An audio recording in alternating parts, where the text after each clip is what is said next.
All right, coming up on This Week in Penn State Football, it's all about Penn State recruiting. Greg Pickle and I are going to talk about the one that got, and we're also going to talk about the one that got away from the Lions.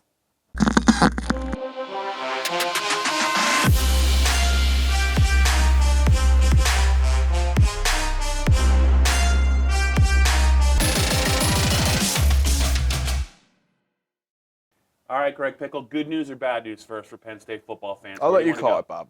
All right, let's go good news first. Yeah, that sounds Let's start good. it out on a positive note. Penn State's 2020 Yes. recruiting class just keeps getting better. They got a 4-star. What can you tell us about them? Yeah, Aaron Parks, the second National Christian Academy player to pick Penn State in this class. So Josh Moten, the 4-star corner, schools in Maryland, by the way, picked Penn State earlier this year. Aaron Parks, a teammate of his and a 4-star offensive tackle, joined the fold Monday night. He had a top 5 that included Florida, Oklahoma, Kentucky, I think, and some others. It was a decent-looking group, and he was supposed to announce later this week. Decided that he didn't want to wait until that point, so he announced Monday night. 5th offensive line commit for Penn State in this class, 10th overall. They have the number 1 class in the Big Ten, the number 6 class overall, and he's a tackle. I mean, they had a nice little run of guards here, 5 commits in the last 30 days, and 3 of them were offensive linemen, or I'm sorry, offensive guards. So no, I'm sorry, 4 commits in that stretch. No, it was 5. I'm sorry, because the quarterback Micah Bowens too. So We'll edit that somewhere. yeah. So you have the 3 offensive guards, and then you get Parks that joins Grant Toutant. Penn State, maybe 1 more lineman, 2 at the most. I mean, I think it's good to add depth. They do have some older guys in that room now, and some guys that maybe haven't contributed like we thought they would. Yeah. So it's a good class to replenish the depth. Parks is just the kind of player to do that. Before we get to the bad news, is there any other committing coming up soon, or is there a name we should be on the lookout for? Not really. I mean, at this point, you'll hit a slow patch here from about the week after this one until maybe the middle of June. 9 times, a lot of the years, that's how it's played out. It's sort of guys are focused on just getting through the rest of their junior year of high school. Obviously, the coaches are out recruiting until May 31st when the spring evaluation period ends, but for the most part now.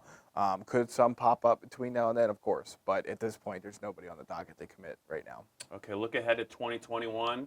Never can get too far ahead, Bob. There was a in-state quarterback that a lot of major programs had their eyes on, and Penn State did not get him, and lo and behold, the Ohio State Buckeyes, the Big Ten East rival, comes across state lines and poaches a quality quarterback.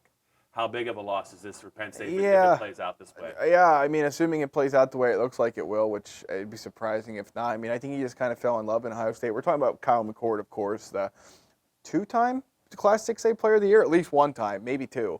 Absolute stud for St. Joe's Prep out of the Philadelphia area. Of course, John Reed, Penn State corner, went to St. Joe's Prep. Disappointment, I think, for Penn State. I don't think they were expecting to get him. I think the writing's kind of been on the wall for this one for a while.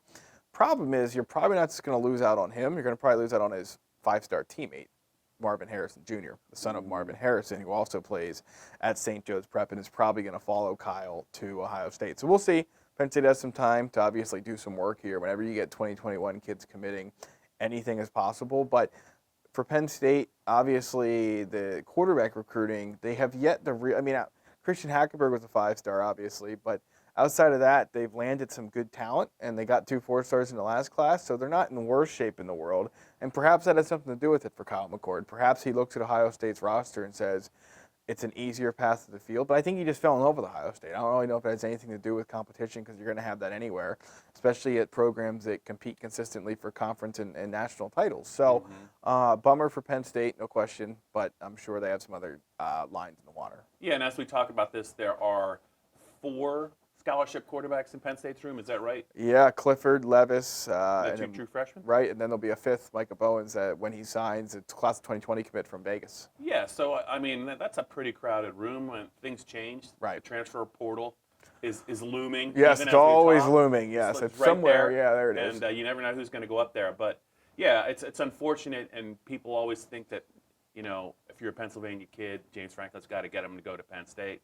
Well, you can't get them all. You just can't get them all, and they've recruited pretty well. You can't at the quarterback lose position. Julian Fleming, though. That's not really a part of this conversation, and I agree with you that you're not always going to get the top PA kids. Yeah. But Julian Fleming, class of 2020, 5-star receiver. But Southern Columbia, can't lose him. You don't see that happening right now, do you? No, I don't. But just saying, can't lose him.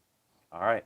That's it for this week in Penn State football. It's all recruiting. Yep. But that's okay. Spring practice is over, and what else is there to talk about?